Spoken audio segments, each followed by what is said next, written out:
In one of the fastest growing cities in the world, a love affair is blooming.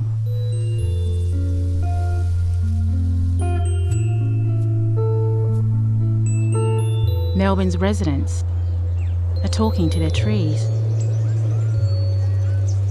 A conversation is unfurling. Dear 1517, I am confessing something very dear to me. I have fallen in love with 1583. Should I leave? Or should I stay? It would be great if you could give me some advice.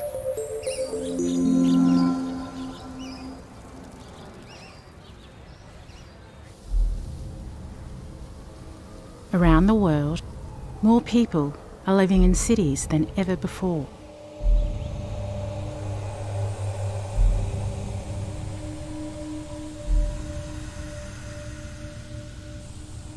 How's it going, 1517? I've been wondering, what's the city like for you?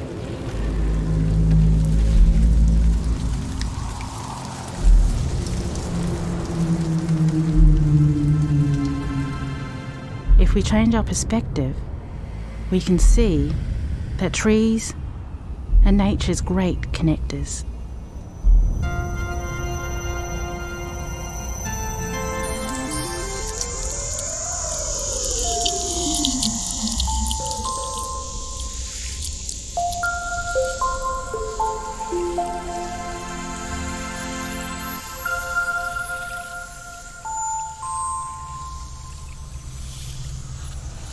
When trees breathe,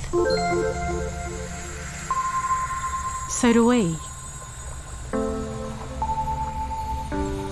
Each breath, cleaning the air and restoring balance.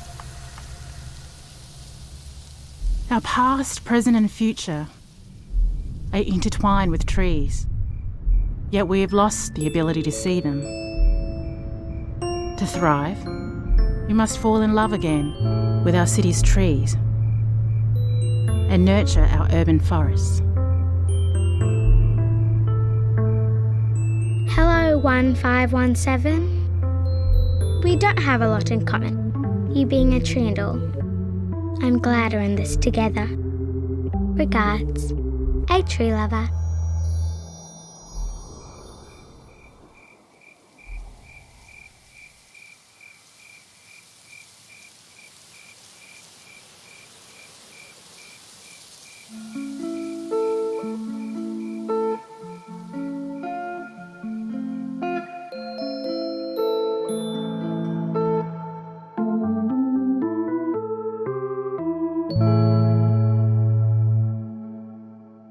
Hello, tree. It's your mother. How come you never call?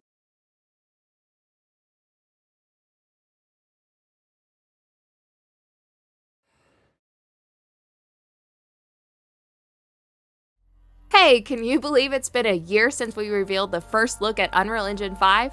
We went behind the scenes of Lumen in the land of Nanite to discover the inspiration for those special features, and now we're thrilled to put them in your hands. Unreal Engine 5 Early Access is now available. This build is for you game devs out there who like to live on the bleeding edge so you can start experimenting with our latest features, including Lumen, Nanite, World Partition, Metasounds, and more. Keep in mind that UE5 Early Access is not production ready, but you can download the latest build and the Valley of the Ancient sample project featured during our YouTube premiere. Get all the details on UE5 Early Access from the feed and share your feedback with us in the forums. When you take a break from giving UE5 a test drive, be sure to pop over to the Unreal Engine Marketplace to download 2 new realistic automotive scenes for free. In addition to an expansive Salt Flats area, the Automotive Salt Flats project features customizable mountain ranges and special atmospherics. Or get away from the sun in the Automotive Winter scene with customizable levels of snow, dirt, or wetness on a winding country road. And if you're looking for something else, thousands of Marketplace products are now on sale at up to 70% off during the Unreal Engine Massive Marketplace Sale, arguably our biggest sale yet. Find discounts on everything from explosive sound collections, modular castles, materials, plugins, to the entire Earth. Sale runs now through Saturday, June 5th. Ever thought about quitting your day job to build a game? Solo developer and father of 3 Jonas Monka shares what it was like to do just that. He's now working full-time on Omno, a single-player journey of discovery through an ancient world of wonders. Hear more about the epic Mega Grant recipient's journey from hobbyist to full-time studio founder and developer. When AV Simulation set out to improve Scanner, their all-purpose automotive simulator software, they chose to convert it to an Unreal Engine platform. Learn more about how that shift enabled them to improve the software's flexibility, modularity, and realism while also providing customers with a slew of new options. And now over to this week's top Karma earners. Mindsurfer Dev, Every Nun, Clockwork Ocean, Shadow River, Fraps 2020, Renee Zwan, W2LF, Kahel18, Static Void LOL, and Crewdimer. Thank you all so much. To open up our community spotlights, put your hands in the air for the Vismo team behind this rockin' virtual concert. They're so excited to finally be able to share it, so be sure to head over to the forums and let them know what you think. Next up is a mammoth display by Alessandro Mastronardi, complete with dynamic fur and UE 426. They plan to create a short film with it in the future, so stay tuned to their ArtStation page for updates. And last up this week is Kainga, an ancient village builder in development by solo dev Eric Rempen. Adapt to survive against changing weather, lurking beasts, and competitive tribes as your culture and technology evolve. Wishlist Kainga on Steam. Thanks for watching this week's News and Community Spotlight.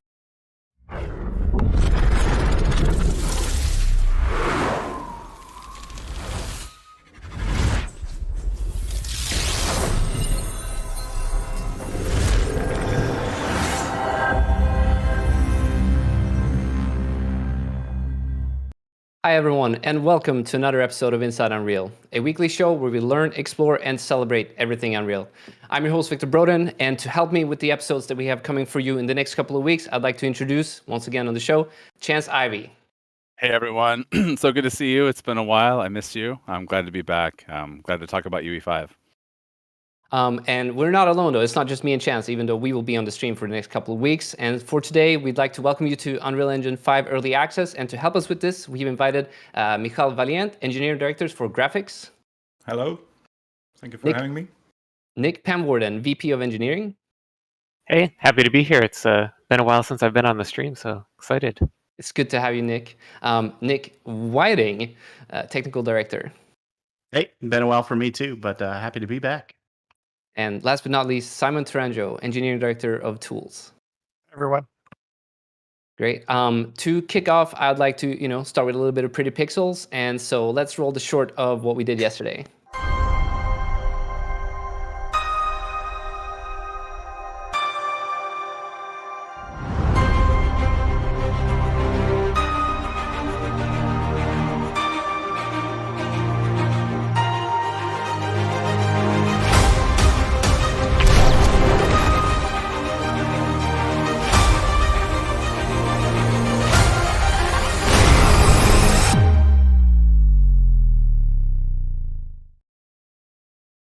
We hope that you all had the opportunity to at least start the download of Valley of the Ancient and get UE5 loaded on your computers. It is available through the launcher. You can go to the UE5 tab.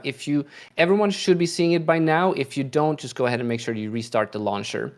Yesterday was an exciting day for all of us. We're finally able to talk about all of the things that we've been working on since we announced UE5 earlier last year. And I would like to kick it off with Nick Pamwarden, talk a little bit about what we've been up to since the announcement last year. Yeah, sure. So, the reveal last summer was a really early look at some of the technologies that we were developing for Unreal Engine 5. And so since then, we've had a focus on getting those features closer to maturity, working on, optimizations, working on getting them ready to be used in a number of different situations and scenarios. And then in addition to what we showed last year, we've been working on numerous other features that we're really excited about for UE5. So, but between the two of those, that's kept us really busy for the last year, and I'm really excited to get to share all that work with early access coming out.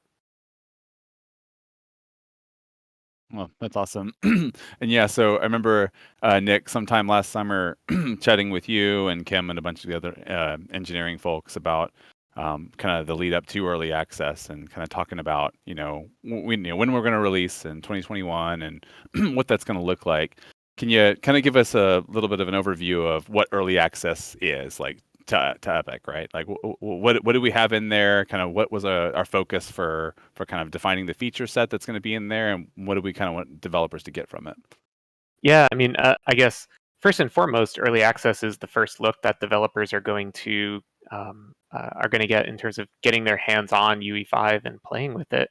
And so, it's the opportunity to see what you all do with the technology, and then take your feedback, see what's working well, what's not, and incorporating that feedback into the ongoing development of Unreal 5. In terms of feature set, I mentioned that we've been working on a lot of other features outside of what we showed last year with Lumen in the land of Nanite, and so it was pulling together all of those streams of development together into a cohesive whole. So, Nanite and Lumen, I think everybody remembers those from our demo last year, but then in sort of bringing that together with the world partition system that we've been building for building and editing large worlds, for streaming large worlds. Last year we showed a preview of some of the new animation technologies that were going in, and those have really evolved over the last year. And in the video you got to see in depth a bit more how those have evolved and advanced over time. And then some exciting features that we didn't talk too much about last year, I think, like Metasounds and the future of audio in Unreal. Some of the developer workflow improvements that we've been working on, right? So game feature plugins and how to enable the writing of good modular gameplay code and gameplay features. As well as, of course, I haven't mentioned the new editor UI, but we've been iterating and working on that for a while, trying to really focus on the developer experience. And there's a couple behind the scenes things that I'm glad a lot of people have noticed, things like the asynchronous building of textures and meshes so that you can get into the editor more quickly, trying to make sure we're blocking the editor as little as possible, so keeping that editing experience smooth. Those have all been focuses for us over the last year, and yeah, early access is really pulling all those strings together and culminating in a still early look at UE5, but an early look that is more encompassing of the feature set that we are planning on shipping. No, it's great. It's been a big pleasure working on a number of different systems that use a lot of these features, right? As we have kind of gotten ready to move into early access. One thing I noticed when working on Valley of the Ancient, specifically for this launch, was how at home I felt in UE5 versus UE4. I came from the UE3 world into UE4, and there's a lot of conventions that kind of stayed the same right between the two, but the tooling was advanced enough between, for that generation jump that I had to relearn a handful of things, which is, good and exciting. A lot of us internally working on this tool and working on this demo, one thing I noticed was how easy it was just to kind of pick up and apply a lot of knowledge I already know. That it's not just that, a lot of the core frameworks are the same there, but even with the editor UI, I mean, so much is just, it operates mostly the same. It's just simpler, more streamlined, and it's, kind of out of my way. That actually reminds me of another aspect of UE5 development that haven't really touched on yet, but one of the guiding principles we had with going into UE5 was making sure that developers could bring their projects and their content from UE4 into UE5, and trying to make that as frictionless as possible. And so that was always something that was on our minds over the last year. We want to make some pretty big changes to the engine, both new features, but also some of the systems under the hood. and making sure that we do that in a way that we can preserve the ability to take a UE4 project and bring it into to UE5 with as little effort. And one of the things I've been really happy to see over the last day as people are starting to download and explore UE5 is that a lot of people are reporting back that they've been able to take the game that they're working on and migrate it into UE5. And sometimes there's a little bit of fix-up in game code, but by and large, maps, assets are all loading, and with some minor changes for a couple of compatibility breaks, it sounds like people are having a pretty good experience bringing their UE4 content into UE5. And that's really important to me because it means that developers are going to be able to make that jump from 4 to 5 and not have it be as a big impact to development. Yeah, I remember early on, I was talking with, I think maybe you and Mike Fricker, and Mike's like, we need to build a list of things that we know is okay to kind of, deprecate a little bit and find the appropriate way to make sure that people don't run into too much pain, when they do that. And it was like, this really regimented thing where it was going kind of system by system to make sure we understood what the impact for those things were, just so people aren't blindsided by any of this. And I think that turned into a doc we have that kind of shows, hey, here's some of the things that you might see that are fundamentally different, as we move forward. Yep. So one thing we did too, and Nick, I talked with you and Nick Whiting early on. I guess, like I say, early on, it's been like a year. But about when we're talking about early access, and that was the drive to push like out a sample project, right, for a number of different reasons there. And so what we had ended up kind of deciding was like we knew we want to kind of see what we can do with early access at that state, right? Like we knew kind of the feature set that we had a good amount of confidence that was going to land. We talked with this group here and then numerous other dev leads to kind of knock down the specifics of, hey, these things we feel there's a certain level of the confidence that we're going to be able to land in the time frame to the level that we want people to actually go and try them and give us feedback on, right? There's going to be other things that are in early access that are it's like a little bit more experimental than what we have there, but it was really exciting to kind of to hit the books and kind of think through what that might look like. So, Nick, I think what was that, Whiting? I think that was October when we started the conversation on Valley. Yeah, October is when we kind of started ideating on what should we do, what can we do. Like you said, it was important to find the features that not only could we ship a project with, but that we would feel confident people could, actually crack it open and mess around with and explore a little bit on their own. Yeah, it was crazy because we had a bunch of different kind of efforts going on at the time with a bunch of the talented folks at Epic. The Quixel team was kind of thinking about what they want to do for early access and kind of how they can show off a lot of their assets using Lumen and Nanite and try to solve some of those problems. We were working with Aaron Sims Creative already on kind of thinking through some of the next gen animation tech things, and we were like, let's get together and assemble a project with these folks. And like, it's funny, we talk back to we look back at a lot of other demos that we've done around some of these releases, and it was kind of important to us, I think, across the board, that we didn't want to build something that kind of tried all these things out and could show what was possible without giving it to folks too. So it was kind of from the get-go a new lens to kind of look through building this project that we wanted to do. So so we decided to just find the way that we could provide some really nice, clean examples for all of the features that you called out in the video and more. There's quite a bit more in there that we'll be covering later on. But we wanted to show specifically how far we could push some of these things for today. And so that's kind of how we ended up with the big landscape. Try to take things to the limit, fail a lot, figure it out, understand how the tools work, right? And Mikhail is kind of laughing over there because we went back and forth a lot on specifically how do we take Nanite to scale and not paint ourselves into some weird corners. And we learned so much in the process. It's been really exciting. And then also too, it let us kind of really walk through, gave us a goal to get something out so we can harden some of that, the tech that we knew we had there. The engineers, the dev leads were, really excited to get involved and have somebody using their tech day by day and embedding with a content team to actually build something. And so, it was really cool to do that. Go ahead, Nick. Yeah, I was just gonna say it was really a good opportunity for us to experiment with using some of these new features ourselves. again, pulling those different strings of development together and making sure that they all work together harmoniously, and then letting us experiment with, as you say, pushing the tech to its limit. So, what happens when we try to build a 4 kilometer squared area entirely out of nanite meshes? Like, what does that look like? What are the workflow challenges? What are the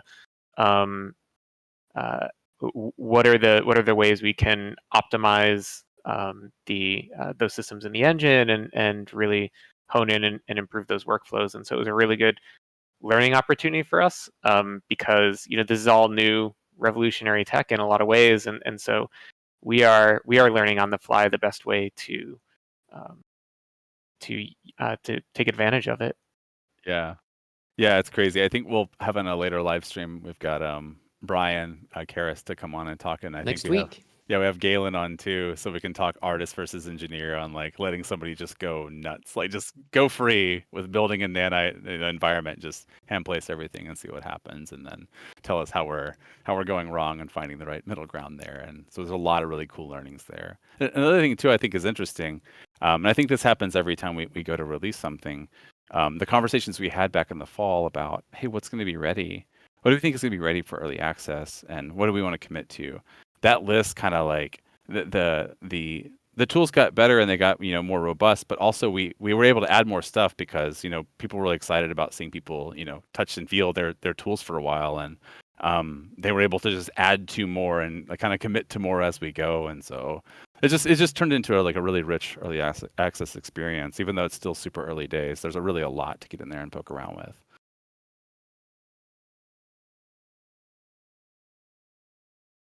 All right, we're definitely getting a lot of questions here. I'd like to let everyone know that we are going to do Q&A. We just want to make sure that we go through everything that we'd like to talk about. Chance already mentioned this, but go ahead and check out the schedule on the Twitch About page for what we are covering in the next couple of weeks. If you're curious, Nanite, Lumen, World Partition, we're doing a deep dive on all of the new animation features. And so if you are specifically looking for some of answers to those questions, we will be covering all of those in detail. But I think we should definitely talk a little bit about Valley of the Ancient, which we all have a difficult time not saying the code name for here. So we're going to do our very best to refer to it for what you all know it as. Chance, would you like to show a little bit of Pretty Pixel for us? Yeah, sure. I'll pop over real quick. I've got the project open here. We might not be going too much into it in detail here, and I'm sure you've seen the video specifically. But as mentioned, we've got what is built out here is it's roughly, well, it's a much bigger than a 2x2 environment. You can see here in our World Partition mini map. The actual space that's, I think, 2x2 is roughly, if I use my little kilometer thing there, it's about these 25 cells in that space. We've got a bunch of items here in the distance that you can see when you're lower, they're just always loaded. It's a hand-built map. It was done in just about, I think, 10 to 12 weeks by a handful of Quixel artists using our open world tools, which we'll get to in a second, and we'll have Simon talk to them a little bit. It kind of, we wanted to kind of see how far we could go with Nanite in an environment, and using some of the World Partition streaming. I mean, we could go way larger than what we had here. We just were working within, some time constraints that kept us, focused just kind of in a specific area that we knew we could get to a certain level of quality and density and time. It stars our character Echo from Reverb. It's not necessarily an extension. I said Reverb. There we go. It's the first one. Lumen and Land of Nanite.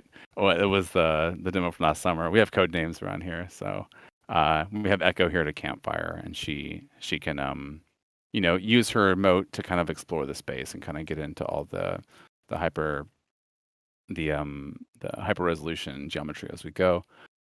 We have the data layer system. Real quick, I'm gonna pop these over. This might take a couple of seconds to load since there's just a ton of content in there, and I haven't loaded it on this box quite yet. So let me get over to this one. Chance, what hardware are you running the demo on? This one right here is, let me get back down to where we were.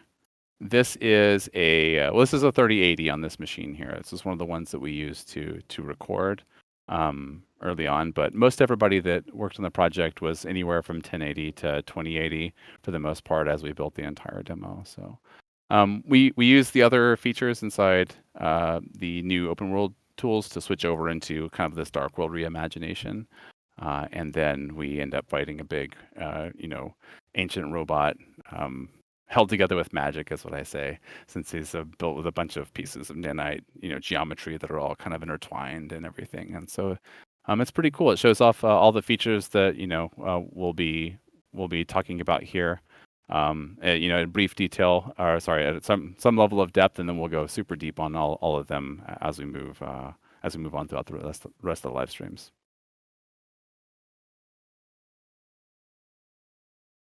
We had some. I just realized that we don't have a representative here today, but we will in the upcoming weeks. But Quixel played a big role in the demo, right. And we're seeing I think almost not all of it, but a lot of the environment assets are megascans, right? Mm-hmm. That's right. Yeah, the team went out to Moab actually back in the fall, and they used some new drone scanning techniques where they fly a drone up and they're able to scan massive cliff faces, and then take all that scan data on all those pictures and composite them together to make super high resolution geometry. And there's a new asset type that they built that's basically it's a combination of those things, almost like a prefabricated a collection of those meshes that can be easily used in the scene. And that's, if you've seen the video, it's outlined pretty well there. It's pretty awesome. The team is using some spline tools to kind of be able to dress up cliff sides, and things like that, using some utilities and Blueprint, and really, really quickly build out a lot of the scene.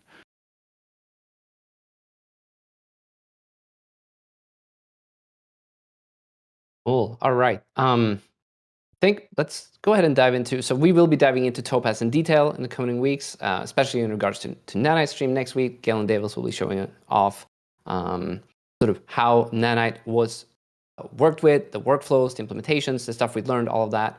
But to move on, I would like to ask Simon a little bit about, we have a new user interface, which is probably the first thing that folks see when they download UE5 and open it up. Would you like to talk to us a little bit about it? Sure. Yeah, so for UE5, we really wanted to simplify the interface and make it not overwhelming for new users, but still being empowering for advanced users. So as Chance said, transitioning from UE4 to UE5 is pretty easy on the UI front. You won't need to relearn the tools. You might look for some of the things, but it's not major changes. We wanted to make the viewport really a first-class citizen, as over the years, it seems like the viewport got smaller and smaller. So now the content browser, is in a drawer that can be pushed down. You can collapse panels into to sidebar tabs, so you get more of the nice pixels in the viewport. Now we have a dark theme for the editor, and you can customize it. You can make your own theme if you want, change the colors and all. In the future, we'll probably offer a light theme also. Yeah, in the future, we also want to simplify some workflows so that you can modify properties without having to go into details panel, like changing light parameters and things like that. But it's not in early access yet, but will be for 5.0. So hopefully you'll like the new UI. Yeah, on the new UI, and working on Topaz, one thing I noticed that wasn't called out specifically to me when I first saw the content browser drawer, I was like, this is great, because I need it all the time, but I don't need it in my face all the time, because I don't do a whole lot of set dressing, but I need to get access to a thing. The drawer is available in pretty much every other window too, right? So if I'm in a Blueprint, I need access to a file on disk, whether it be like in a public field, or if I'm trying to spawn something, I can pop up in the content browser drawer, find the thing I need, and drag it into space, or just reference it directly from there. It's super nice. I've learned to use that pretty much everywhere I go. If I've got a multi-monitor setup, I might, depending on what I'm doing, I might pop it out and set it somewhere. But yeah, for this project, almost always I left it in a drawer and just grabbed it when I needed it, and it was great.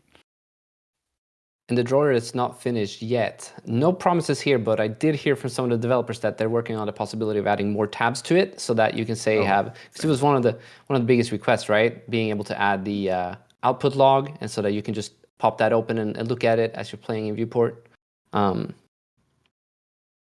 Yeah, exciting stuff. And it's Control Spacebar for those of you who haven't found it yet.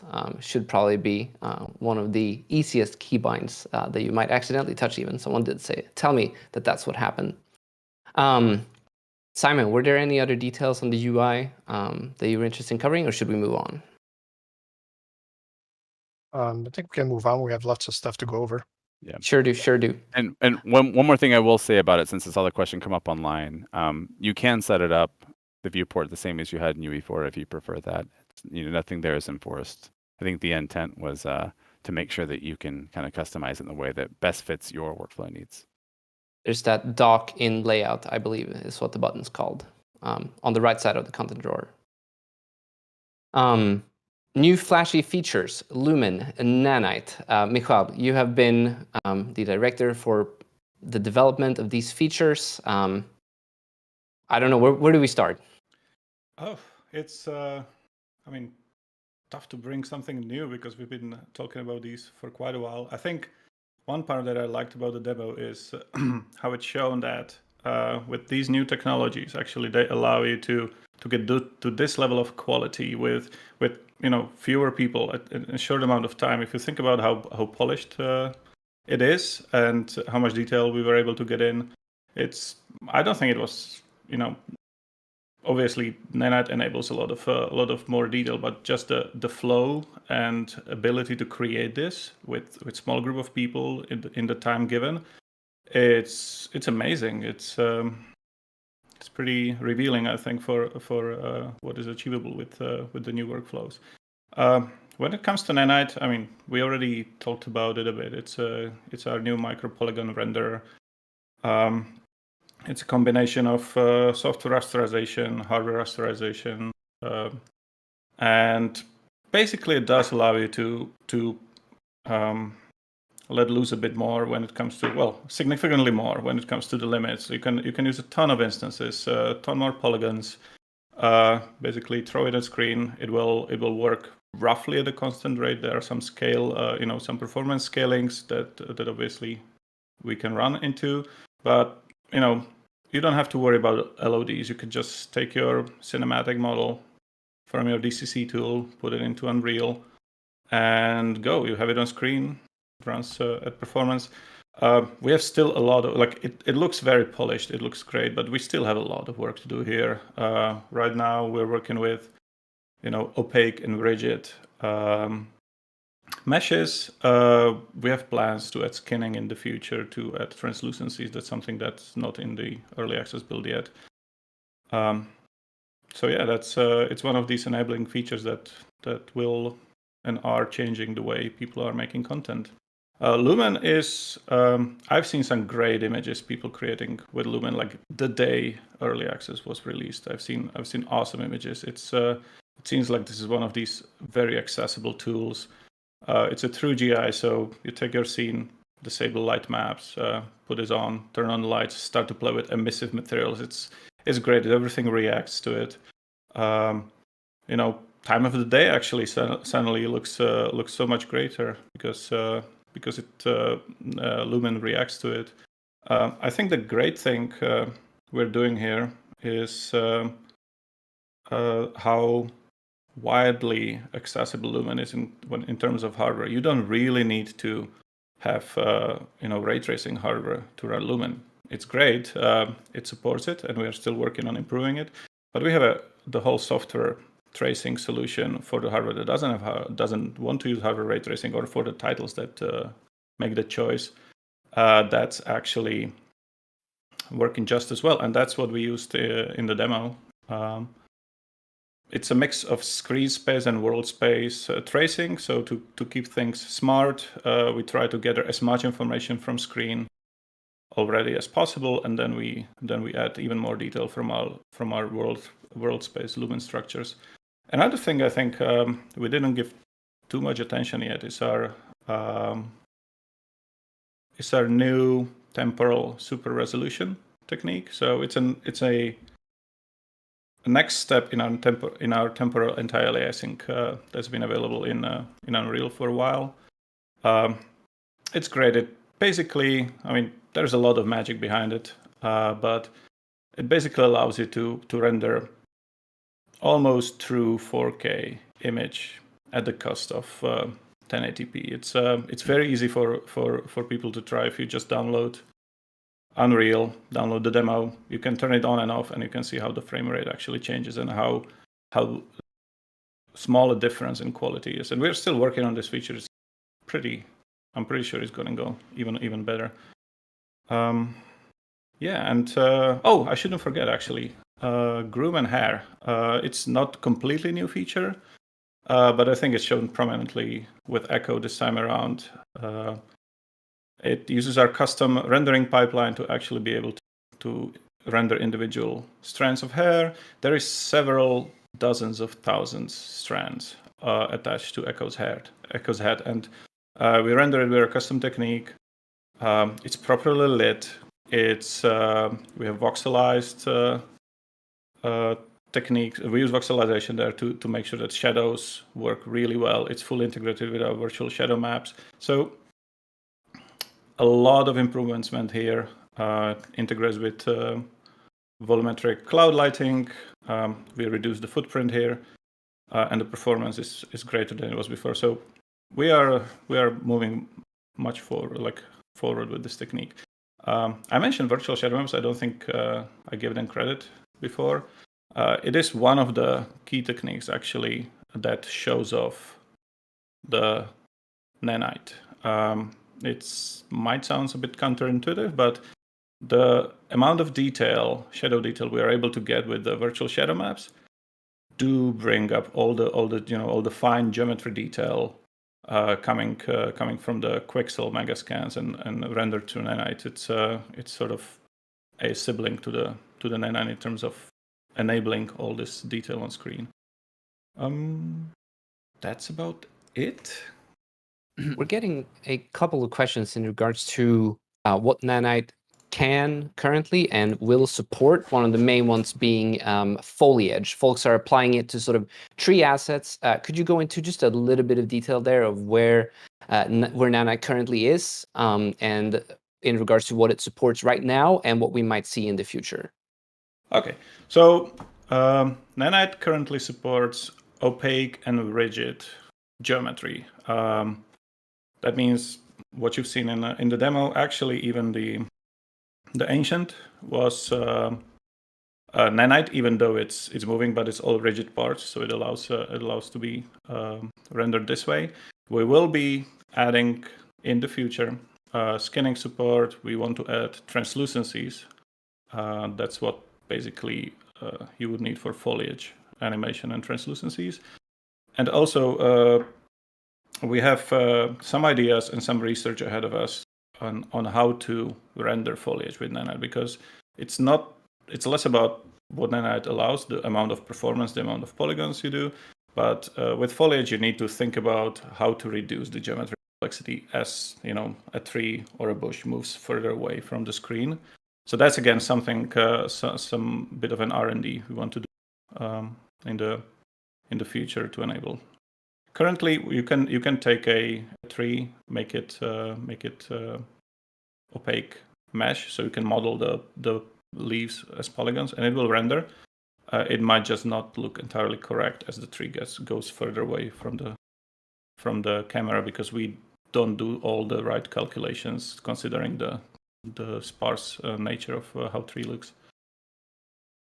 Thank you, Michal. For those of you interested in more details in Nanite, I'm going to keep repeating this, but I do want to let everyone know that we will be covering Nanite in detail next week on the stream. And if you go ahead and look at the Twitch About page, you can see the full schedule for the next almost 2 months of UI5-related live streams. And I'm sure there will be more coming later in the year. Let's move on to our large world tools. They involve quite a few new tools and features and workflows in Engine. Simon, would you like to go ahead and talk a little bit about it? Yes. I'm pretty happy that we finally have world partition out in the world. We've been working on this for a few years at least with a fairly large team. the reason why we wanted to work world partition was to greatly simplify workflows for large worlds. Like if you think about building a massive world, it means you probably have lots of artists, and they all want to work collaboratively and be as efficient as possible. And the way Unreal was set up in Unreal 4, all the actors were in a were stored sorry were stored in level files, and it brought contention where if you want to move an actor, you have to check out level. Level's already checked out. You're blocked. So with world partition and one file per actor on the editor side, we split the actors down to file level. So each actor is its own file. And what world partition does is that it handles dividing the whole world into a bunch of editing cells that you can decide to load or not load to work into your big world. So instead of loading a 4x4 kilometer world that's going to take a long time to load just to work in a small corner of the map, you can just load that corner directly, that cell, and probably load 100 times faster than you would have if you loaded everything. In some cases, you can't even load the full world because it's just too massive. So world partition becomes critical.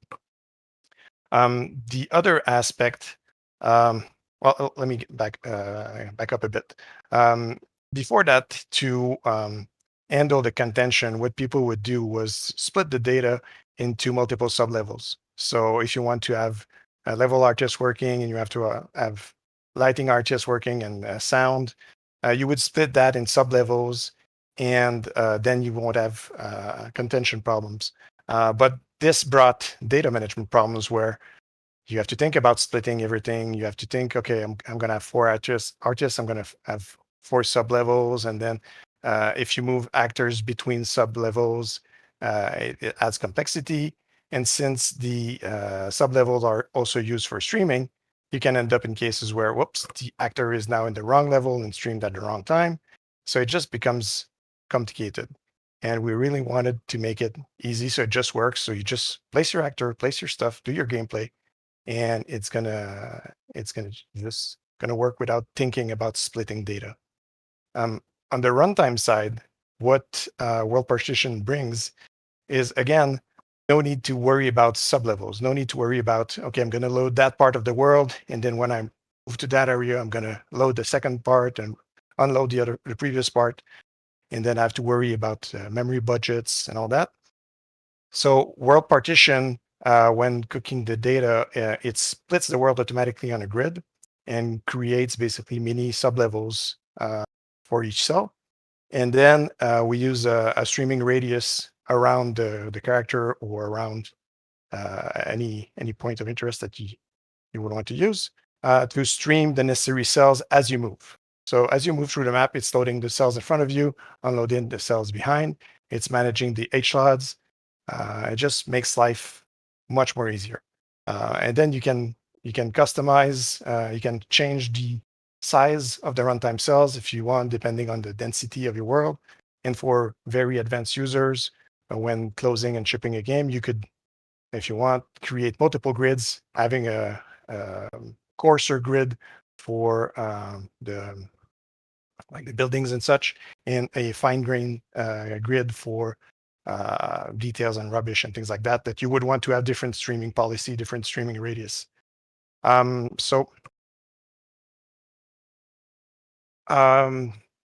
what else for world partition? Yeah, with world partition now, world composition is deprecated. And if you have a game that already uses world composition, we have a commandlet that can be used to convert automatically. It does most of the job for every world composition levels that were distance-based. If you add some logic to handle the streaming, then there's a little bit of tweaking to do, but it's not too bad.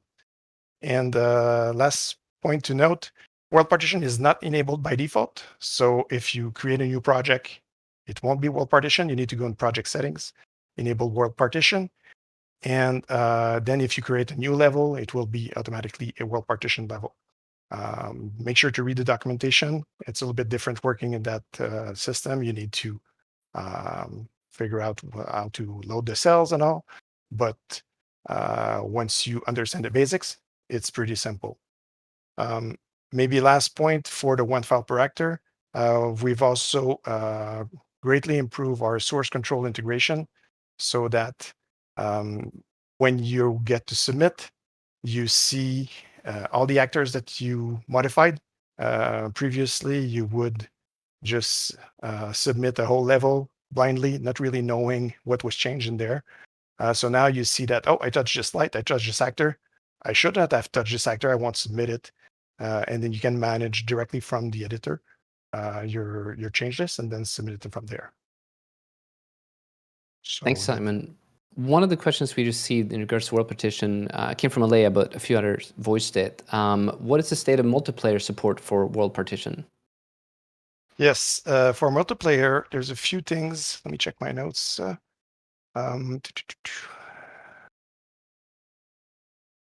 Yes, there's a few things that were not fixed in time for early access. So if you play around with data layers, it will not be replicated. And on the server, currently HLODs are getting loaded. So there's going to be, well, that's probably going to be fixed in the future release. And replay on the server also doesn't work. But other than that, yeah, it works.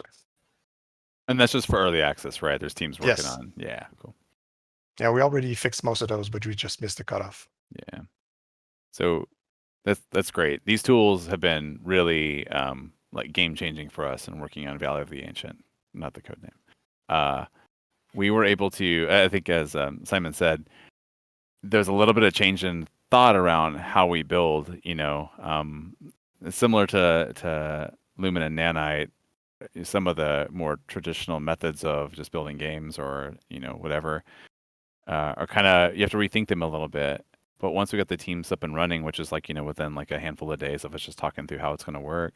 I mean, we had like a dozen people, a dozen artists from the Quixel side and from the Aaron Sims and the content side on the engine team, kind of like putting things in the world all the time, like all day, every day. And we worked around the world too. I mean, we had people in, I can't remember how many countries working on the project. And no one had to, oh, I have the map and I have to give it to you, unless it was like a blueprint thing that we had to handle. And that's, completely separate from a number of the things we were talking about. And we would just sync and then just more and more and more stuff showing up in the map all the time. I don't think in the time frame that we had that we could have really built it, that way. I mean, I can't remember how many. I think there's like something like 2 million mesh instances in the Moab, scene, right? And there's like a ton in the Dark World scene. We were able to have people kind of work in the same virtual space next to each other. We'll probably talk about it in the live stream. I think we have Jean-Francois and myself later on. But the Quixel team actually in the world, because you don't have a sub-level that you're checking out, they put like these big like white planes that says like, okay, I'm working up to this white plane, so don't worry about going past that point, And I remember Whiting is like, what is with the planes? Is this like some debug thing? And it's like, yeah, it's their bookmarks to kind of say this is where I'm working to. And everybody could just go crazy. The one power per actor support is really, really, really something special with that. Being able to see exactly what you changed, why you changed it, is really awesome. I can't tell you how many times I've worked on a project where the map file's dirty, and I don't know if I did it, and so I don't know if I'm losing a change that I need, but I don't think I did it, And I'm a designer, I'm like a gameplay person putting stuff down, and I'm just not sure if there's something I'm now referencing, and so I just have to revert and hope for the best. Not anymore. It's phenomenal using that tool for the project. Yeah, I think the first thing that will be difficult to adapt for seasoned UE4 developers is stop thinking about sublevels. Yeah, it's like the first instinct. It's like, okay, I'm going to create a sublevel for this, sublevel for that. No, don't worry about that. Yeah, just put your stuff in the map. And stopping that reflex takes a a few days, but they fall back to that. But with Perl partitions, you don't create sublevels, Right. and we don't even allow it. So We were using data layers up front to learn how they work, and then just to generally be able to cross the board turn things off, right, to see how they impacted perf. A good example is foliage. We didn't really know how some of the bushes we were going to put in there were going to affect our performance, and so we put them on their own data layer that we can toggle at runtime, and I put it to a hotkey so we could do some fly-throughs and just do perf recordings where it just turns on, turns off, turns on, turns off, so we can kind of see how we spike and move down, and at the end we collapse those down to only the data layers we need to actually switch between the two worlds. So they can be a good organizational tool if you want to, but they don't have to be how you actually operate.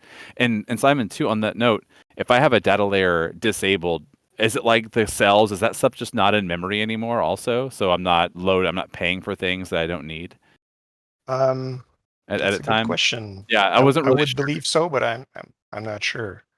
Okay. I think the fact that if I come in here and I disable it in the editor, like the campfire replace one is the one that has all of the super dense geometry, we turn a bit of that off. The fact that it takes quite a bit to pull that down and turn it all off, it's not just flipping hidden flags. I'm assuming that it's taking a lot of that out. Pretty sure it is. But that's the same thing too, like with world partition. You know, because people had their kind of dividers in that space, they knew the cells that they could just not have to ever worry about until they come up to that divider. And so that means you don't have to have more resources locally to understand the context of where you're building. You just kind of take what you need, build what you need, submit what you need. Yep. Eventually, we might add features like being able to lock a cell so that changes can't be done in those areas, or basically like checking out the level if you want. Yeah. So maybe in 5.0. Yeah, super cool. And now, we definitely don't want to forget about audio, because if we do it, then Aaron McLaren will come and let me know. Hopefully, might be in chat today as well. In UE5 Early Access, we have Metasounds, which is getting closer and closer to what one who's familiar working with DAWs might be more used to in regards to how you can sort of shape and dynamically modulate audio in real time. Whiting, would you like to go in a little bit about what Metasounds involves?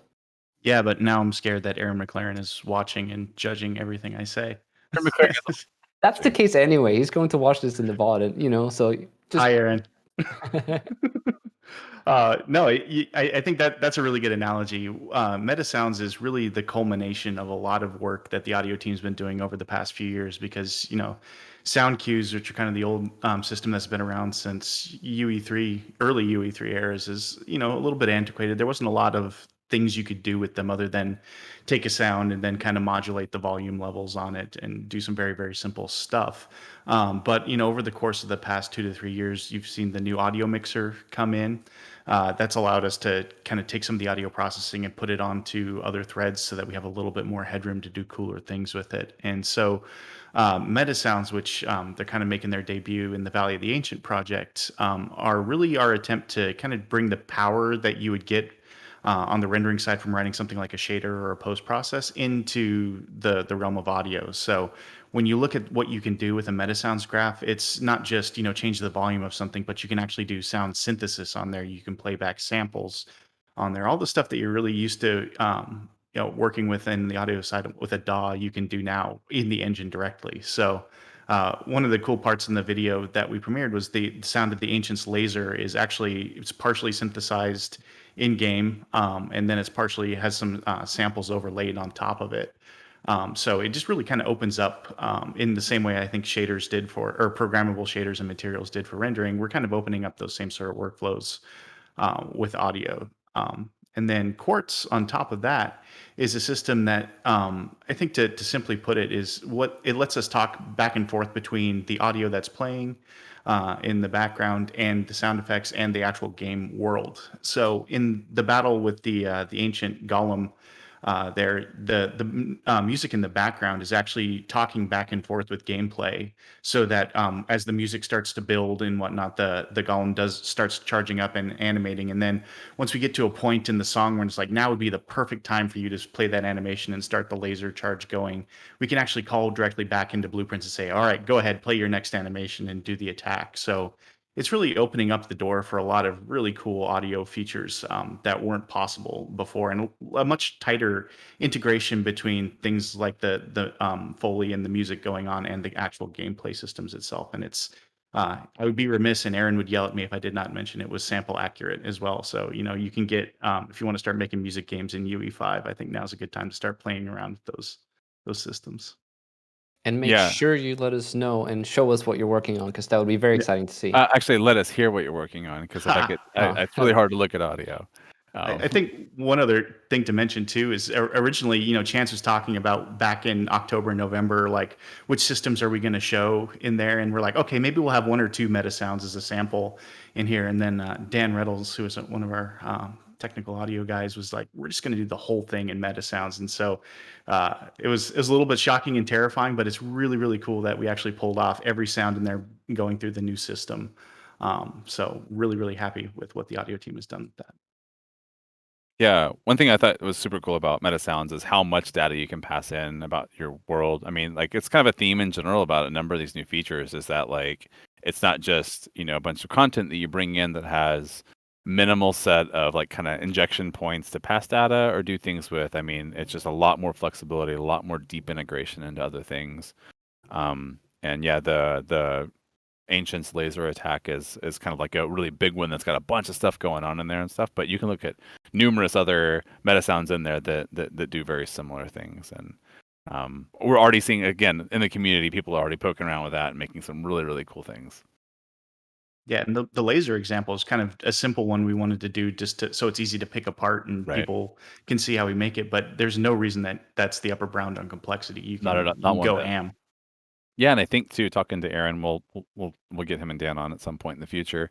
But the widget library is going to be just a bunch more modular effects and different things you can do that you would expect in a sound library, right? And that thing will grow similar to like the Blueprint API over time. Super exciting.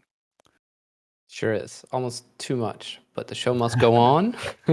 And like Chance said, we will be covering Metasounds and Quartz in details later on in July, I believe. Check out the schedule. It is, if you just scroll right below on Twitch, it is right there. And real quick too, we said it in the script, but on Metasounds, I just want to make sure it's in there. Like, if you're not an audio designer, you don't understand audio, this is an incredible point to try it out.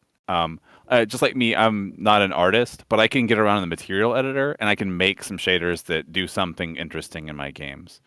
Metasounds brings a lot of that same kind of power to audio generation. And so it looks very similar as if you were to hook up things like kind of ins and outs into like a stereo, right? And so if you can kind of think in those terms as far as like, node building and stuff, even if you don't understand audio or you're not, like a big audio nerd, it is an incredible tool just to go poke around with and learn from. I've had a lot of fun with it. Sorry, Victor. There's no apologizing to be made. I mean, I even left my camera here to get my box. Let's go ahead and talk a little bit about animation. It is sort of highly featured in Valley of the Ancient demo that is available, and there are a couple of new systems here that we would like to highlight. Simon, I will leave it over to you.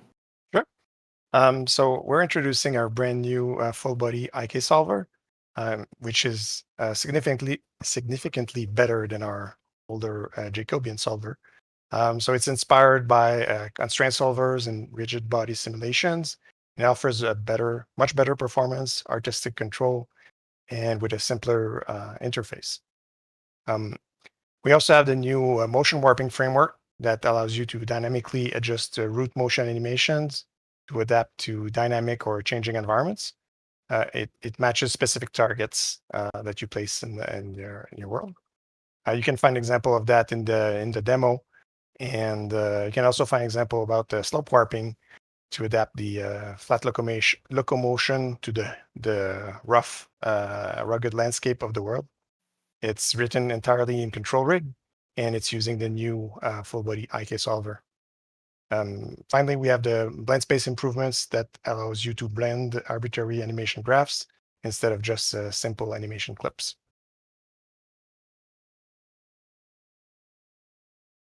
Yeah, awesome. FEIK is used a couple places throughout the demo.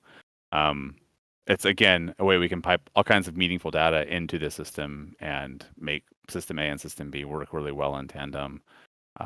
It keeps iteration time, like for us, it kept iteration time really nice for the battle sequence specifically. We were able to get like the results we wanted without having to go back and author a bunch of new animations. We just had one base thing that we wanted, and then we were able to kind of like really refine that and iterate on that as long as we needed to make it feel just right for the battle. Super cool. Again, these are like tools for designers like me that aren't specialists in like animation or art or audio or other things like that. Like I feel like I can go in and do something really impactful here, and I feel like I don't always need an engineer or an artist to go build new things for me to be successful, which is great. It keeps disciplines working really, really tight together too. Like there's been so many like times where it's like 2 or 3 folks will get in a room in the engine and just kind of hammer out the details of what we need to implement, and that's what we end up shipping. And FBIK is one of those things that's been really nice for that. And we have Jeremiah Grant and a couple of the folks from his team back on the live stream in a couple of weeks to talk about these in details.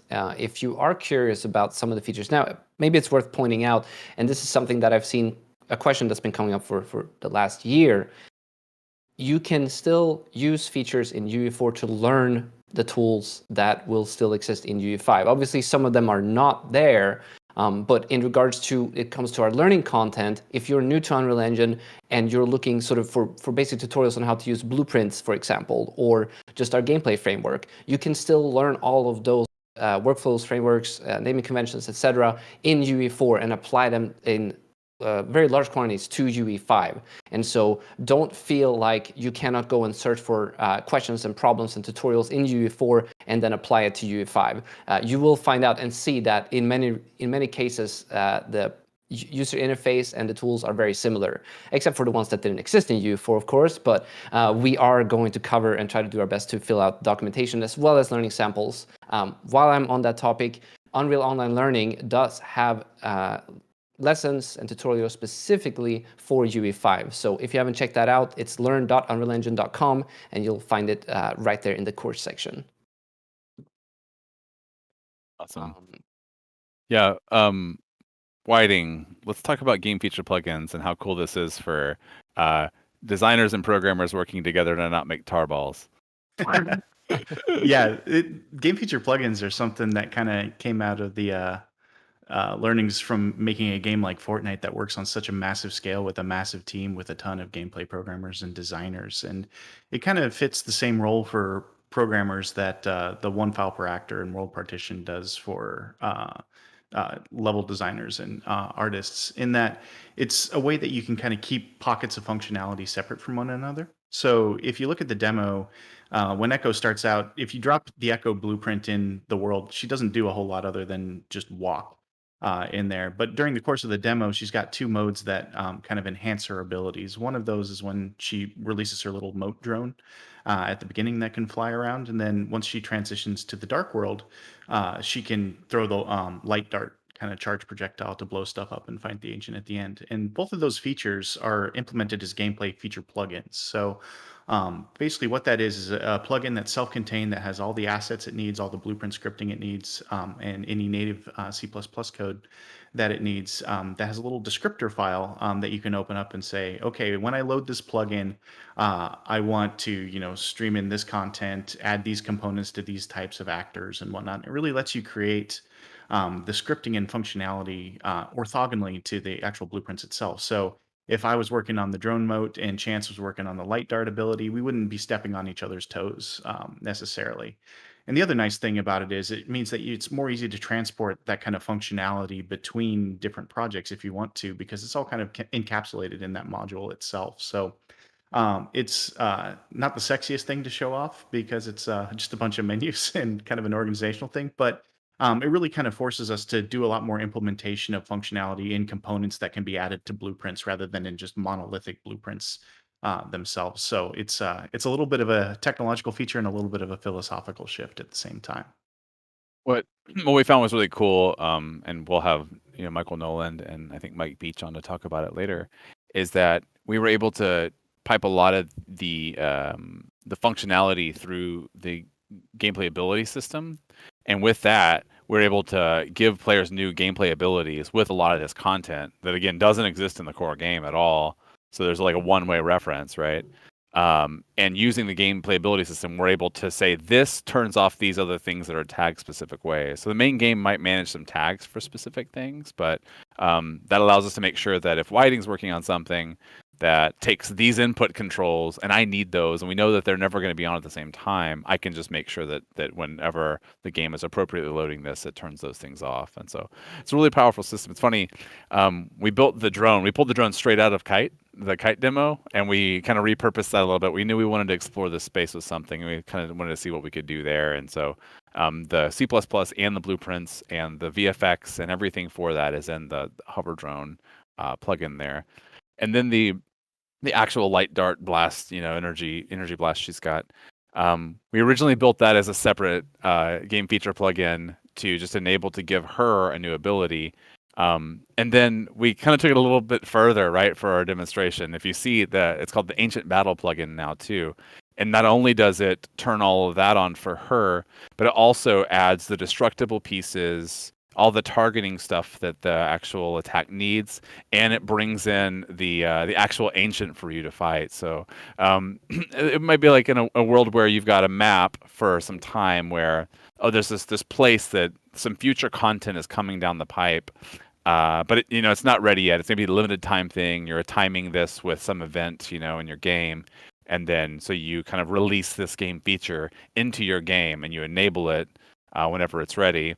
And then that way, now that it's enabled, your player can do things that they couldn't before. But it's not like you had to release a whole new client build, all this other new stuff with it, right? Like it's something that you can just kind of enable separately and go from there. I think we've learned a lot using this feature in Fortnite, like Nick mentioned, to kind of see how do we not build that where you have a character, somebody needs to check out the character asset. And because of that, there's like all these other things that it has to touch to resave or vice versa.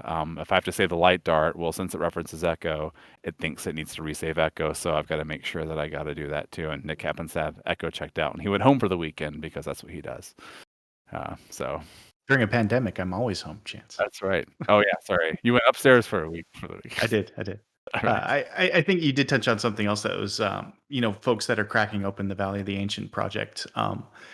The interplay of the game feature plugin and the gameplay ability system is really kind of important. And if you're used to get kind of traditional, super deep blueprint code, you might see like looks like there's a lot of indirection going on now, but really that's kind of the philosophical portion of it where we build things using gameplay abilities and gameplay tags and whatnots to keep them kind of generic at the base game level, and then we can layer that functionality on top of it, and that's how we can have a generic character at the base that has their animations extended and their abilities and their input extended, and we can make sure that if you load the hover drone ability and the battle ability at the same time, when you pull the trigger, the right thing is going to happen. It helps you kind of sort out what's going on the input stack and things like that. So those two really are important to think about in tandem, I believe.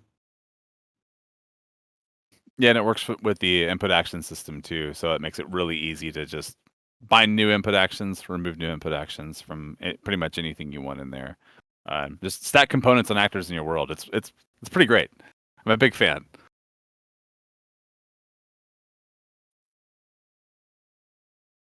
I think we're at 8 pages of questions, and I will let everyone know that we are gathering them all, and thank you so much for sending them in. We will not be able to cover all of them in detail today, but we are gathering them, and we will prep all of the guests in the upcoming week to go over some of the questions that you have.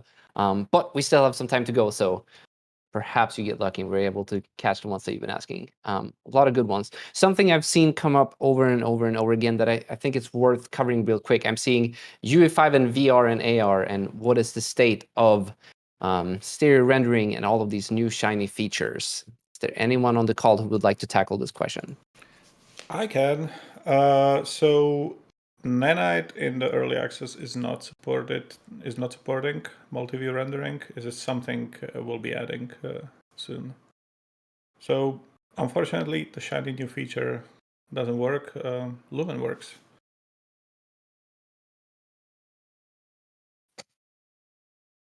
All right, and there is a new VR template. So you can go ahead and check that out. Just shameless plug there, Victor. Shameless Yeah, plug there. what would yeah. you know about that, Victor? Yeah. No idea. Oh, my lights came back on. That's good. Fantastic. I'm like the only person here, and so every once in a while, We paid your power bill for you. Oh, thanks, buddy. Appreciate you. Hey, I see the next thing we have on here to discuss is like with animating in the engine. We've had control rig for a bit. Simon, you want to give us TLDR of where we are there? Sure. I mean, it's pretty awesome to think that the engine was all completely animated in engine. No external DCCs were used for that. That's pretty cool. So Very obviously it's all set up with control rig. Echo is also set up with control rig, so you can download the demo and play with that.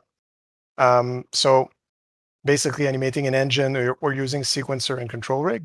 And we have a few tools like a pose library, a snapper tool, and a tween tool. With the pose library, you can create reusable poses and then apply them to your library. So you want like the end for the robot and things like that.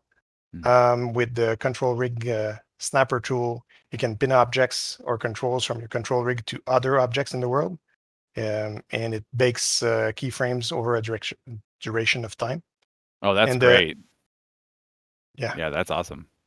And the tween tool, you can create new in-between keyframes and weights, and weight them based on the keyframe or pose that is either ahead or behind the current keyframe. And control rig also now supports encapsulation and the ability to share and reuse modular rigs via function libraries. So. No, that's awesome. Yeah, and for you touched on it for Valley of the Ancient. You know, the Ancient is 100% animated in engine, all of it, everything he's got there, using control rig, which is just super cool. And working with Jeremiah, he showed me how some of the tools work and how it's used. And like, I've never used it before. And again, not an animator, but I feel like I can go through and do some things there that I could not do before, and at least try out ideas and whatnot using these kinds of tools without having to load a different piece of software, which I don't have a license for nor how to use. So control rigs really make it easy to animate and play around with the character. And if you had the IK on there, and it's very powerful. Yeah, the FBIK node is basically a control rig node, right? That you can pass all your data into. Yeah, super powerful, man. Great stuff. Wanted to call out to that's kind of the high level number of or I guess a high level list of features that were UE5 specific that we wanted to make sure showcase well in Topaz. I'm sorry, in Valley of the Ancient. It's probably 5 now. And I just wanted to also call out too that there's a number of UE4 features that we use that have really good representation in the project as well. So if you are new to UE, or if you want to see how some of these things were done, there's some good examples of other things in there. Like, why do you want to talk a little bit about destruction? Yeah, with the destruction that's in the demo plugin, we wanted to have a few pieces, and it was really important to us to kind of put it through its paces running on console in terms of performance and memory, because I mean it's doing destruction and it has Nanite assets within it for the destruction bit so that they actually match the environment. So there was a lot of time and a lot of hard work both by the content side of the team and the simulation team getting that up to speed. I think we went from gigabytes of memory in use on the console to have those pieces in there to much less memory that properly streams in and out. So that was, I think, a huge behind the scenes piece that I think we'll be seeing more and more of as UE5 becomes more mature now that it's kind of up to snuff on consoles. And a really cool way to take a look at that too is if you load up the Dark World, you can open up the robots, the Ancients sequence for emergence, and you can kind of scrub through it and watch all the individual caches break and whatnot, and take a look at the assets specifically from there. Some really great examples in there. Same thing with Niagara. I mean, on the Ancient, who's got the big old spinning, red volumetrics in his head there. That Ryan Brooks put together for us, which is super great, as well as the fire, right? There's some really great things in there. I haven't spent enough time with Niagara yet, and it's the first place I'm going to dive in just to kind of see how we made some of those things work. As mentioned before, a gameplay ability system is kind of peppered throughout pretty much anything we could get it onto for Echo. So I've seen a number of questions kind of scroll through chat about it. If you're interested in learning it, we've got some really good docs in it from UE4, and you can see it in use with these other gameplay systems that we've got. And of course, too, blueprints are still here, and we use them for pretty much everything in here. So if you're used to digging around in there and want to see how any of this is set up, the Ancient is one big Ancient. One big blueprint called, I think, BP Ancient. So you can find that pretty easy too. And a bunch of gameplay ability blueprints. I saw in the Yeah. chat they were saying how does Echo play different animations and stuff. Yep. If she doesn't have them in the base game. If you look at how the gameplay ability blueprints are set up in there, that's how we do it. Yeah, I think there's like the dodge is one, the walk overrides one, the Mantling actual is one. light dart one, the vault, the mantling The is touching one. of the dark rift. That's interact with that. That's right. We tried to go ham. We went totally ham. Yeah, I was going to say a lot of areas, not Yes. only animation. Yes. It's a very ham-rich project. Yes. I know. So we kind of talked about a number of these features that are well represented in the project in different areas. I'm sure there's a handful of other things that are in UE5 that might not be here. Is there anything? Just want to make sure if there's anything we haven't covered, we can before we move on to kind of what's next. Let's see. Still gathering questions. I don't even know what page I'm on right now. It's all good. I just didn't know if there's anything that's like, oh yeah, we didn't have the appropriate time to kind of highlight it here or actually use it, We're doing good on time. We have gone through a whole bunch of it, so I think we can just continue, and then we'll have a good amount of time for questions. Yeah, sounds good. So Nick Penwarden, I have to specify because we have so many Nicks. What's the road to 5.0 look like? Are we going to do hot fixes? Any supplemental releases between now and then? Kind of what can developers expect? So the road to 5.0, we are looking at putting out a hotfix for early access. What we want to do is gather up crash reports, feedback, stuff like that. Focus on getting stability up in early access a little bit, and seeing what iterative improvements we can make over the next couple of weeks, maybe next month. And then our focus is going to turn towards the 5.0 release itself. So that's all going to be on taking the features that are in early access, continuing to improve workflows, continuing to we'll have a really big push on polish, on optimization, on stability, to really get those buttoned up and ready to use in production to make games. The other step that we have in the future is we're going to be shipping Fortnite on top of UE5. So that technology change is really our goal with that is to use it as a proof point. Like UE5 is ready. You can ship a game on UE5 because we are shipping our own games on it. So that will give us a first nice proof point of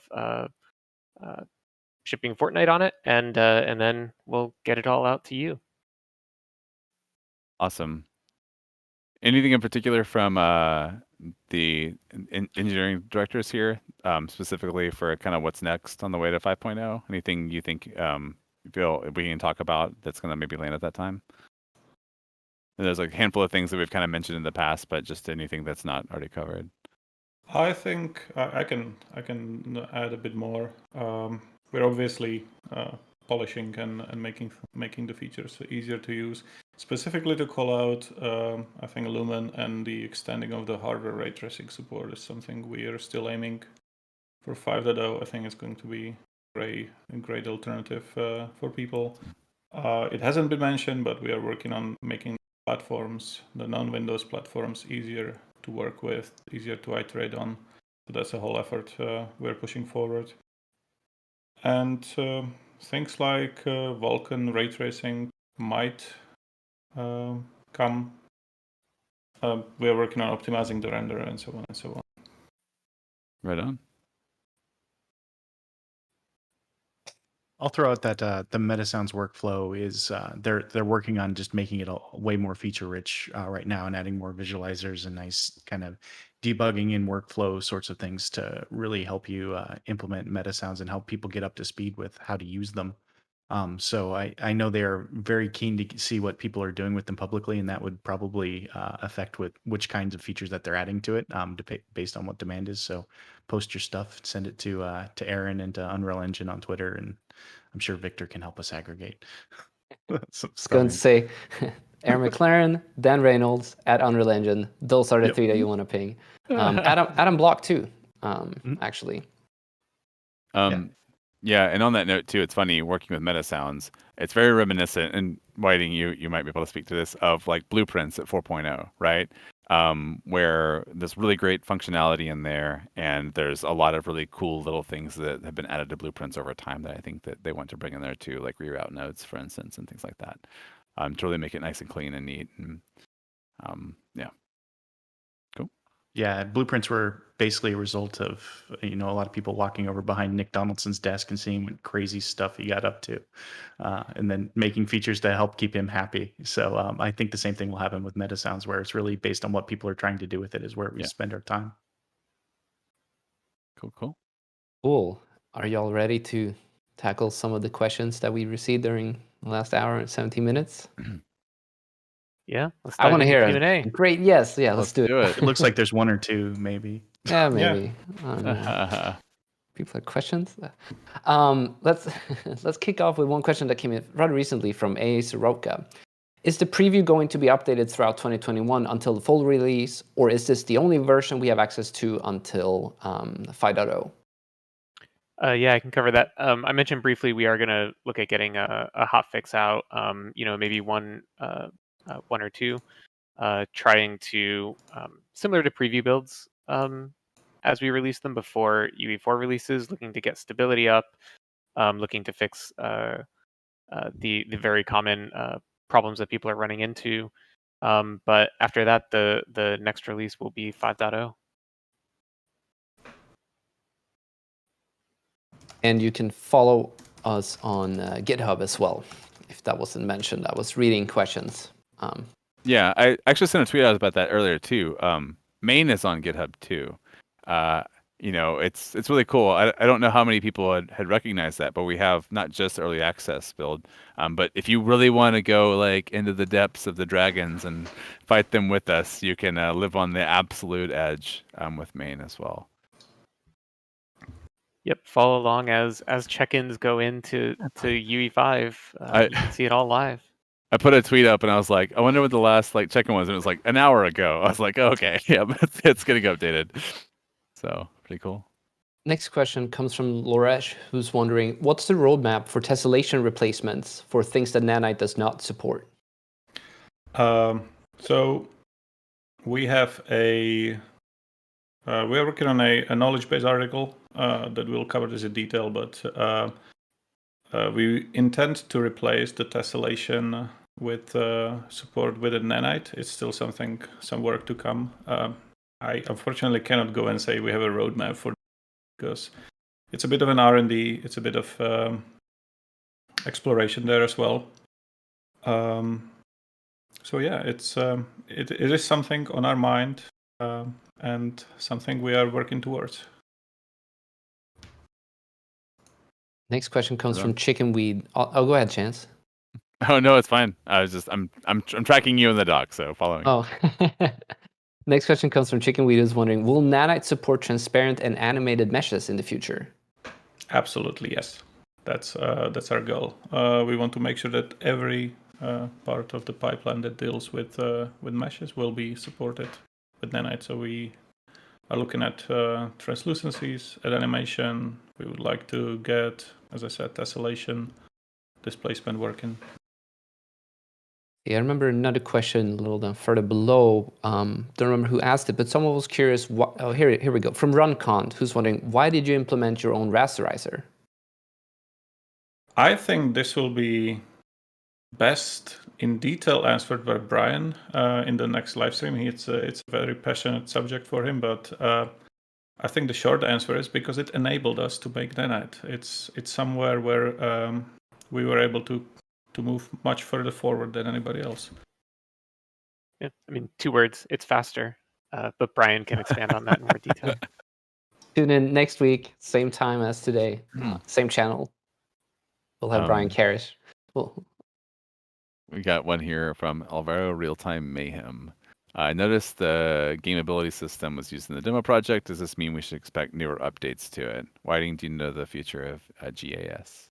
Yeah, gameplay ability is something that kind of got incubated on Paragon and Fortnite, and then this is really Valley of the Ancient, because we were using the game feature plugins, was really the first time we were trying to productize it in the engine. But we've got some efforts spinning up right now that'll come out around the 5.0 launch that will really kind of put it through its paces and make some more complicated examples. And based on the learnings, we will definitely be updating that. I can grab this one right here. Are there any plans? This is from THC_Ilya. Are there any plans for a tutorial series for Unreal Engine 5? I think just kind of as we move forward, you should expect everything that, same behaviors we had around UE4 throughout its life cycle. So that's not just a continued support release over release with new features and functionality, but that comes along with, us being able to put out resources for pretty much anything that we build and add to the engine. So yeah, I would say it's pretty safe to say so. And then another one from Antaeus. How often do you plan to release updates and fixes to the release? I think we already discussed kind of what we're going to do for early access and kind of between now and 5.0, but Nick Penwar, this is an assumption. I assume it'd be very similar to what people expect from UE4 as well. Oh, sorry. Say that again. No, all good. That's good. Cut out for a second. You were texting like me earlier. It's totally fine. No, I'm just kidding. How often do we plan to release updates and fixes to release? I know we talked about early access to 5.0, but I'm assuming that 5.0 going forward is going to be very similar to what people can expect with UE4 now. We're just going to kind of continue that trend as we move forward. Yep. Yeah, that's the plan right now is once 5.0 gets out there, we'll be releasing frequent updates throughout each year. So yeah, expect a release cadence similar to UE4. In regards to Nanite and sort of this new workflow, we're going to go back to this. I know Brian Karras is coming on, but there are a lot of questions, and I think this one is worth covering. When you now import movie quality assets to the editor, you are left with files that are very large compared to the traditional sort of much lower poly workflow. What are we doing to make this workflow sort of normal and easier to work with? So there are a bunch of technologies underneath the surface. I don't know if people tried it, but if you try to take a big mesh and turn it into Nanite, you actually notice that it's much smaller than the original mesh. We have really good compression underneath the surface. We're still working on improving it.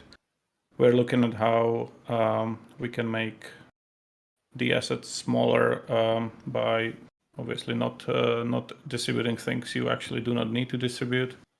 So it's a work in progress, but I think it's worth pointing out that the Nanite meshes, because of what our rasterization allows us, are so compressed compared to the traditionals that you are probably actually saving space. I would add on Valley of the Ancient too. The bigger offender in terms of disk size was the texture stores, because you need so many high-res textures to fill things up. But we did squeak in storing the original assets as JPEGs, because a lot of the photo scanned assets from Quixel were JPEGs anyway. There's no need to store them lossless as the raw data assets. So that's a feature that made it into early access and saved us a ton of disk space. I probably shouldn't say it, but a month and a half ago, we were at 320 gigs for the project before we cleaned everything up and compressed it. But that does show you the JPEG compression was a huge portion of that too. And goes to show how much texture was a part of that. Yes. Sorry. On that note, on Valley of the Ancient, if you look through the content, I think it's something like 90% of our content is that folder, right? It's the Megascans folder. And we were able to delete like I don't know how many normal maps, right? To cut all that out too. So we're using fewer textures in general. We probably could have been a little bit more deliberate over time to pick the actual resolution of each of these textures that we actually need for specific spots. And we also have a very broad array of different objects that are in there. So it's not, there's very many different unique meshes that require unique textures as well too. So probably some optimization to be saved there as well. The last thing I'll say on that is if you check out the Nanite documentation, there's a pretty good analysis there of disk footprint and memory size of a Nanite mesh versus a traditional static mesh, as well as some thinking about what textures you need and how that potentially impacts size. And so it's a good place to go to get an idea of what you can expect using film quality assets in your game, how to affect how it will affect disk footprint for your project. And I think it's worth everybody hounding the Quixel guys when they come on the stream, but they already have a lot of learnings based on what they did here, and they think they can get away with using a lot fewer textures and more detailed textures that are reused all around at higher resolutions to really chop down the footprint that we just didn't have time for on this project. So it'll get a lot better, and we'll have a lot more best practices in the future. And yeah, that goes back to the Valley of the Ancient being an experiment for us. This is right. This was us learning how to try to build this type of content. And with what we know now, I think we'd build the environment a bit differently, and we'd be able to do it more optimally and achieve the same results. So I think it was an awesome project for us to get an idea of how to build content with this tech. And as we learn more and more, we'll want to share that with you all. And as you explore the tech and have learnings, please share it back with us. Exactly what I was going to say. Yeah. Go ahead, Chance. No, I'm just saying that was exactly what I was going to say.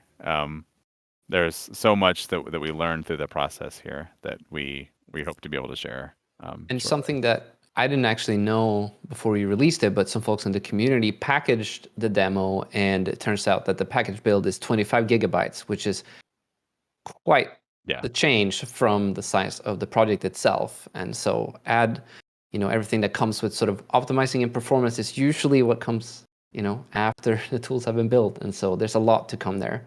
I hope everyone's excited to participate in it. Made on GitHub. Be vigilant. And it's also worth pointing out, one of the reasons for that size difference is that when you download the project, you will get both the original source assets, so like the source JPEGs for all the textures, the raw source triangles for all the geometry, as well as the optimized versions. That way, your first experience opening the project isn't processing all of that data, and so you're effectively downloading what's in that final package, what you would ship to players once you've made your game or experience, as well as the source assets themselves. So it's all of that is encompassed in that initial download.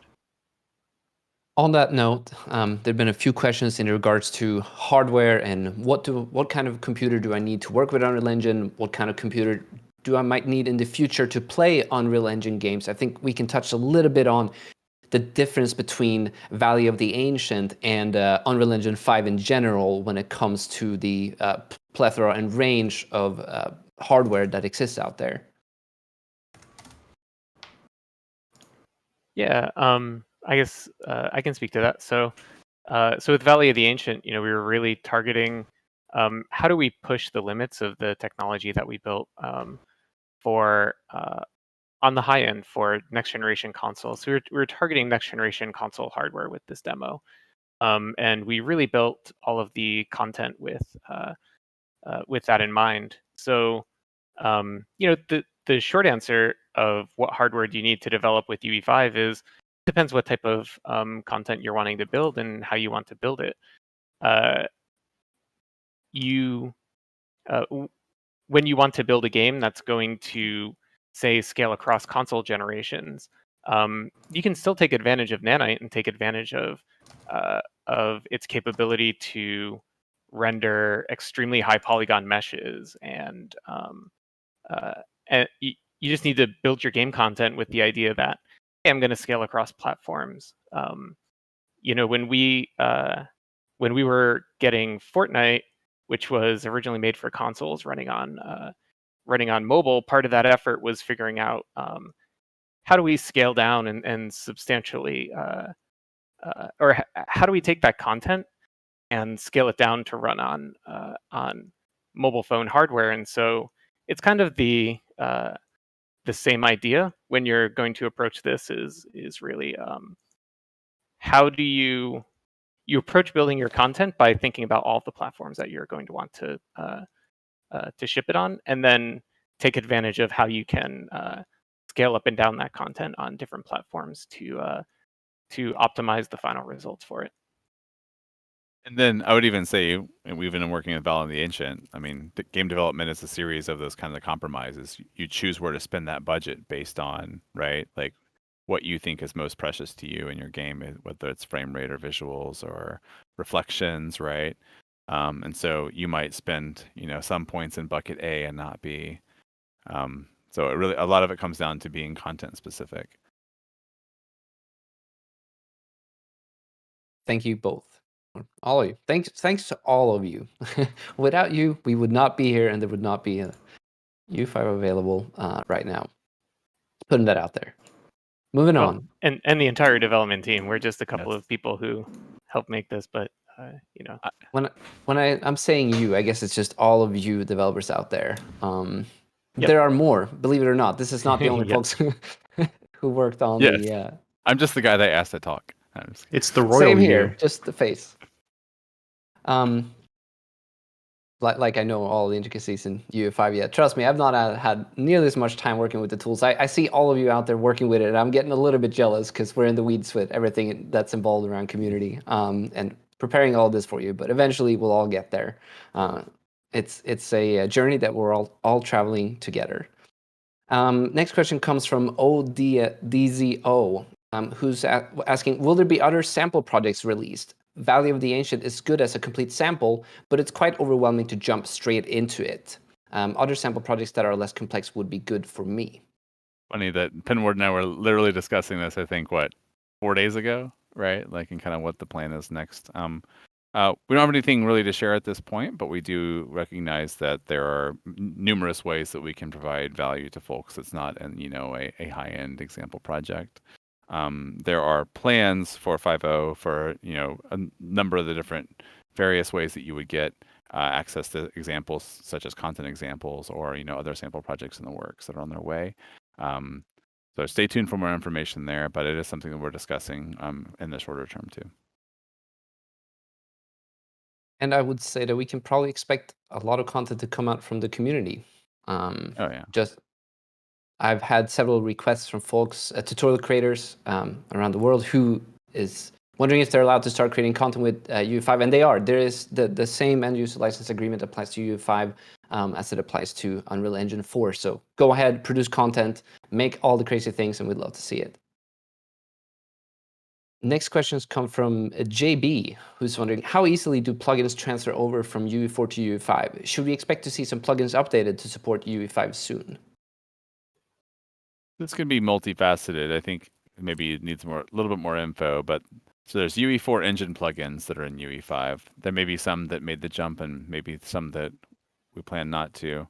Other plugins to be updated to support UE5. That might be things on like Marketplace or whatnot. Nick, are there, Pinward, are there things that are in UE4 right now, like plugins or systems that we know that we haven't yet ported up to UE5 yet? Well, so everything that we ship with UE4 is available as part of UE5. Marketplace plugins are different. So individual plugin developers are going to have to take the time to update their plugins for UE5. One of the it's another thing that I've noticed as I've been trying to see how developers are working with UE5, and a number of plugin developers are noticing that they were very easily able to get their plugins up and running in UE5. So I hope more and more plugin developers have that kind of experience where it's more or less easy to get them translated over. depending on the specific plugin, it may be easier or more difficult to get it running in UE5. But similar to getting projects in, I mean, the goal is that upgrading shouldn't be that much more difficult than updating for a new UE4 release. Cool. The next question comes from Polter, who's wondering, what are your plans for the water plugin? Will there be any changes in Unreal Engine 5? Yes, for 5.0, we want to make the water plugin production ready. Right now, it's still, I don't remember if it's experimental or beta, but it's not production ready yet. One part that is missing is the making water work with the world partition. So splitting the water across the grid. So that's in the works. Yeah, just quality of life improvements. And another thing that we want to tackle is the brush limitation, which right now the brush is for the whole map. So if the map gets too big, then we run out. The brush basically makes the engine crash. So we want to have a better approach for that, so that we can scale to much larger worlds. Thank you, Simon. Next question comes from Richard Sun, who's wondering, is there an established pipeline to convert UE4 lit scenes to convert towards and to support Lumen? That might be a better question for Daniel, who will be, I think, live in 2 weeks. That's right. Right? 2 weeks. But right now, I think I'd summarize it the way I read it. Somebody tweet about it. You go in, you disable light maps, you turn on Lumen, and it looks awesome. I mean, haven't tried it, but people tweet about it that way, so. Yeah, it's just a drop down in the project settings, right, at this point? Yeah. Correct. It's enabled by default in all new projects, which if you are using the VR template, you actually do have to disable Lumen, because otherwise the lighting that's baked there does not display it in the correct way. This will be fixed for, this will be hot fixed in the future. Some special template shenanigans that had to be done to make that work when you create a new project that is default, and it shouldn't be in that project. Just a note. Next question comes from Matteo Merchant Lopera, who is wondering, can it be possible to produce a full video game only with blueprints in Unreal Engine 5? I would say as much as possible as it was in UE4. I mean, there might be some rough edges if you have to cert on console potentially, but we've had people ship games that are blueprint only. So there's no kind of fundamental limitation to it. We tried to use as much blueprints as possible in Valley of the Ancient just to show it could be done. And I always harp on this example, but Robo Recall, which I noticed, Victor, you are repping back there, was about like 85% blueprints, right? There's no limit on performance and whatnot, as long as you are diligent about what you do and write good code in blueprints the same as you would write good code in native code. There's ways to get around it. So I don't think there's any fundamental limitations for it. And if there are, we should fix that. So let us know. You know, working with folks over the UE4 lifecycle, there's numerous games that launched on Steam, right, or other PC stores that are blueprints only. Typically, when Whiting calls it console, generally the native aspects there are operating with SDKs mostly, right? Things that the hardware itself kind of needs that native layer for you to attach to, but yeah.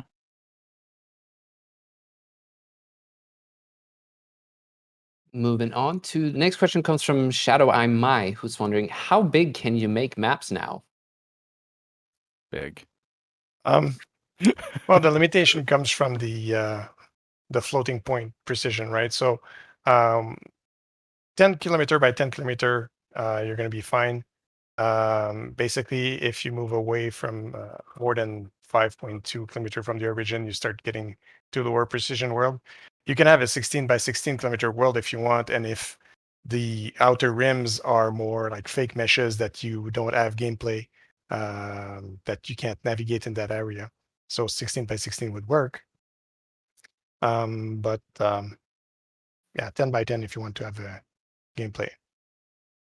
Yeah, and on that note too, what we shipped in Valley of the Ancient, we did kind of 2 by 2 is the place that we focused on, but we had artists kind of hand dressing a lot of that, over a dozen weeks or so. With more people and more time, we could have done the same thing and gone much larger, even with that process there, because of streaming systems like partition. Being able to get what we don't need out of memory and what we do back in. Wasn't a limitation of the tech at that point. It was for us. It was just limitation of the schedule. Next question comes from Simon Finney, who's wondering, how important is fast access memory, such as in the PlayStation 5 solid-state drive, for performance with this Unreal Engine 5 technology? It certainly helps. Whether you're streaming in content for levels or streaming in geometry with Nanite, streaming in textures with virtual texturing, the more I/O bandwidth we have, the more that you'll be able to stream in that detail without noticing the difference. However, the technology does scale surprisingly well. I actually have Valley of the Ancient on a spinning disk hard drive, and I've been playing around with it a little bit, and it actually works surprisingly well. Yeah, I think it's worth noting that virtual textures and Nanite, for example, they're much more gentle when it comes to the amount of streaming. It's not these like you move and then you get megabytes and megabytes of data suddenly in one frame. It's much more continuous, much more fine grained. So actually, yeah, it's working pretty well on all kinds of I/O. Next question comes from Biotorial, who's wondering, are landscapes planned to be supported by Nanite?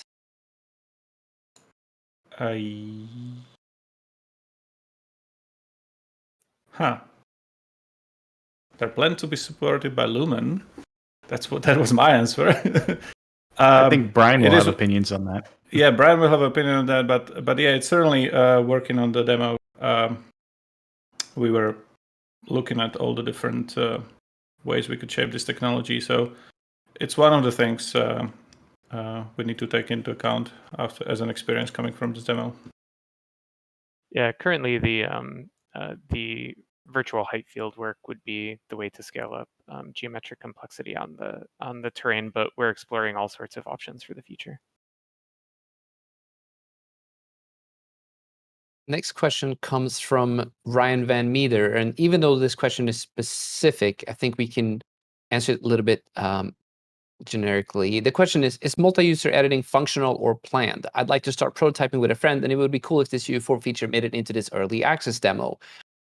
Other than the clear deprecated features that is listed in our documentation, unless it's there, these features will be made available in UE5. If they're not currently working, they will be in the future. And so if you're curious what sort of was in UE4 and what will be in UE5, go ahead and head over to our documentation where you can see the entire list of features that have been removed. And if any of you know specifically about multi-user editing in UE5, feel free to chime in, but I have not yet tried that.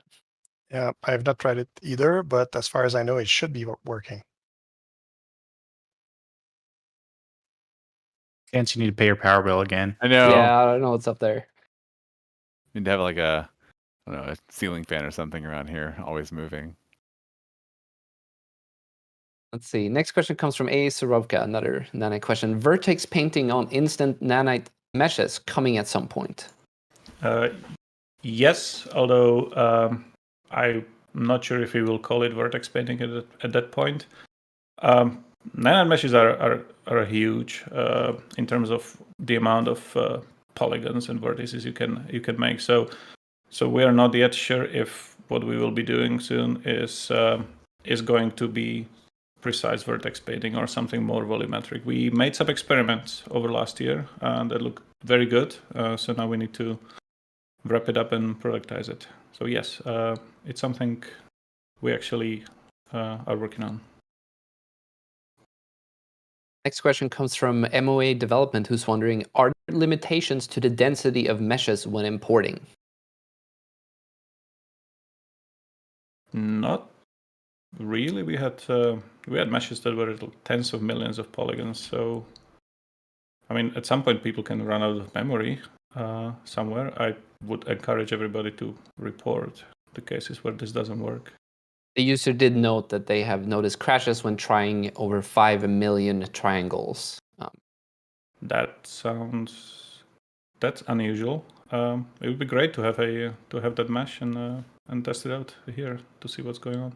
More development, you know where to find us. Send us your crash log. Next question comes from Hancour. Let's see. Hancour is wondering, are marketplace C++ plugins able to publish to wait until release? For now, we have no news in regards to marketplace support, but stay up to date on our Twitter account as well as the forum thread, and we will update you. Right now, UE5 is in early access. It's meant to be played around with and experimented with. But feel free to prepare your plugins, make sure that they work, and there's no limitations for you to not be able to distribute them elsewhere. I've got one here, Victor, that I'd like to see Pinwarden can answer. What is the plan for future updates to UE4 for now? Yeah, I can talk about that. So we've got we will be releasing 427 later this year. And currently that is the last planned release that we have for UE4. We'll play that by ear a little bit if there's a good reason for releasing a small update to UE4, say for like SDK updates or something like that. That's something that we'll consider. But our plan is to jump right from 427 to 5.0.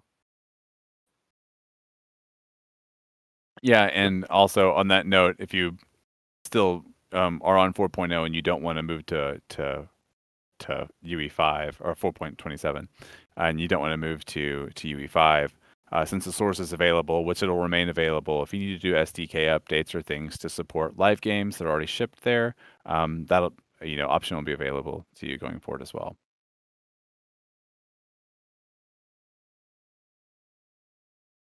Right. Next question comes from Sonali Singh, who's wondering if the control rig sample project is available in UE 5.0. And I believe this is a reference to the live stream we did with Jeremiah Grant. And we weren't able to say this after the stream. I know we did mention that we were going to provide the slope warping example project, and the reason why we couldn't do that is because that was being developed for the UE5 early access release, and so the Valley of the Ancient demo actually contains a much better version of the slope warping example. So that is essentially the example project for slope warping and was it motion warping now? Am I saying that right? FEIK handles the slope warping, and motion warping is for the root motion animations that are driving those. Next question comes from Emo Milo 1213, who is, and I've seen this a couple of questions in regards to this. They're a little bit confused on the deprecated tag on ray trace reflections, etc. Assume that hardware ray tracing would run faster than software. Is there some hidden toggle to use RTX in Nanite? Could we go into details a little bit what is going on there? Oh, yeah, that's probably didn't come out right. The reason why it's marked as deprecated is because Lumen is taking over that part of the pipeline. You can use it still, the optimized reflections that are coming from UE4, but Lumen is integrating a better version of it. So as we work on the hardware ray tracing support and extending it, it will fully replace the exclusive reflections part. Yeah, and maybe a different way to think about it is that Lumen is kind of a system that is combining a number of technologies to provide indirect lighting of all forms, whether it's GI via indirect diffuse or reflections, indirect specular. And so the basically hardware ray tracing is a component or a tool that Lumen has that it can use for the purpose of reflection. So hardware ray tracing is still alive and well for reflections in UE5 with Lumen, and will continue to be. But that's that's the path forward. Basically, ray tracing will be integrated into Lumen. Thank you all. I know that a couple of you have some important things to deal with right around soon-ish, and so I wanted to give all of you the opportunity. Before we end the stream here, I wanted to make sure that if there's anything else you thought of that you wanted to bring up for our audience here today, and then I'm going to move over to our little outro. Dave said everything they want. Go ahead, Chance. Yeah, of course I have something to say. No, the only thing I have to say is thanks for coming along on the ride with us, community. We're really excited. We want you to let us know what you think. Download the tools, poke around. We've seen some really amazing photographs come across social or across the forums and whatnot, and videos. As always, you're doing incredible work out there with our tools, and so we really like that. So continue to give us feedback as you always do. We're all really stoked about this next generation. This is just the start. We have a ways to go ahead of us, but we're all excited, and we're really excited to have you here with us. Yeah, I'll just echo that. The early access release is the culmination of a lot of hard work that the development team have been putting into getting UE5 ready, and so seeing all of the really cool projects that you all are working on is really inspirational for the team, and really looking forward to what else you all create with it. That's right. And then also shout out to all the UE engineers and all the folks that have been working on making this possible. It's been a pretty massive effort to get here, and it's just been really amazing seeing it come together.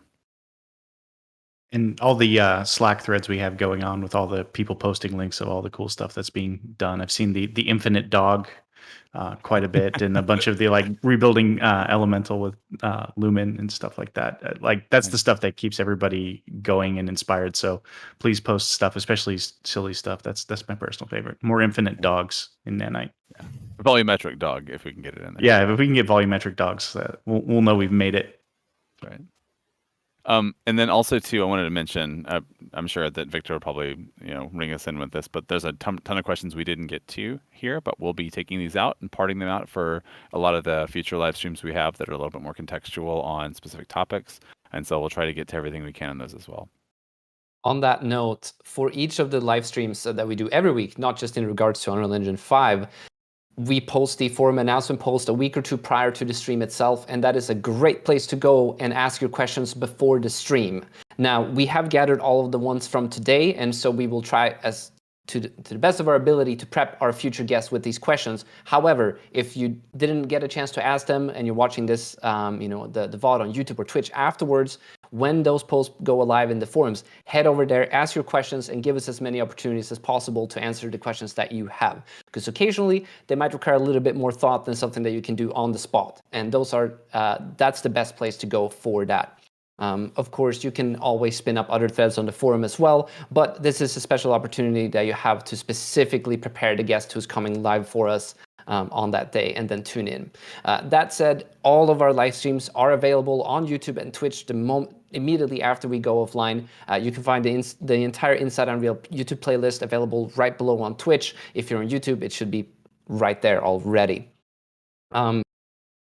If you started watching us today and you are new to the world of Unreal Engine, go to www.unrealengine.com. Actually, you don't even need a www. Maybe on some platforms you still do. I don't know. But unrealengine.com is where you can download the Epic Games Launcher. And from there, you can download Unreal Engine, whether that's 4.26, 27, or .0. Actually, I thought it was kind of funny when Chance mentioned 4.0. If you're still on 4.0, you should probably upgrade at this point. That would be my recommendation. No, Chance says no. No, it still runs. It still runs, yes. Yeah.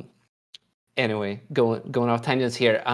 That's where you can find Unreal Engine. There is learn.unrealengine.com where you can find over 90 courses produced from professionals in the industry on how to use Unreal Engine, and you can learn everything from lighting to animation. And like I mentioned previously, these skills will transfer over to Unreal Engine 4, just like your projects will. So if you'd like to learn, there's no better time than to start right now. We do transcribe all of our live streams on the channel. That script usually is made available about a week after we go live. It does contain timestamps, and so if there was anything in particular in the stream that you don't remember when we talked about, but that you want to dig into, you can download that transcript or just turn on captions for YouTube, which is the ultimate and best reason for them. And you can find that Control F, and you can find that timestamp in the video. We do timestamp all the videos on YouTube as well. Honestly, the best place to watch the VOD is probably on YouTube because of that. There are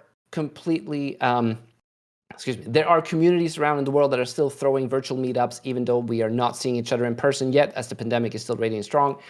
Communities.unrealengine.com is the place where you can find groups of people in your local area to get together with. Some of them are still throwing virtual meetups around the world, and that's a good place to find other like-minded people who are working with Unreal Engine, whether that's games, virtual production, media, architecture, you name it, they are all over the world. If you can't find a group, there's a button to become a leader. Fill out that form, get in touch with us if that's something you're interested in, and we will get back to you. Make sure you visit our forums. There's also our unofficial Discord channel, unrealslackers.org. They just spun up last-minute UE5 channels there last night, so if you have those questions, you can head over there. There's also the new category on the forums where you can head over and ask your questions. We'd love to see what you're working on and get all your feedback so that we can make UE5 the best engine there is, can be. We're still looking for new countdown videos. If you have them, go ahead and shoot them to community@unrealengine.com. This is 5 minutes of development, whether that's sped up, whether it's real time.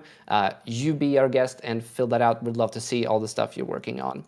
Make sure you follow us on social media, and if you stream on Twitch, make sure you use the Unreal Engine category. You can combine that with either creative or game development. They're both good and allows us to find the stuff that you're working on. We try to come in and hang out with you as often as we can. Notification bell on YouTube, and now I'm about to be done with my outro. Next week, we have Nanite going on with Brian Karras, Galen Davis, and Chance Ivy on the stream. I hope you all are excited for that as I am. And with that, I would like to give our special thanks, and please, chat, give it up for our guest today for all of the time they gave us, the knowledge, and also all the work that they've done and will be doing in the future. Thank you all. Now I want to see chat just go crazy. Okay, there we go. That's a little bit better. It's silent applause, but we can watch it. It's like watching audio, like we talked about earlier. Thank you all for making the time, engineering folks, for this. This is super awesome. Really excited about UE5 and where we take it from here. Yeah, thanks everyone. Thank you. Thanks. Thank you all. With that said, it's time to say goodbye. We'll see you all next week. Let's roll the outro. Take care, everyone.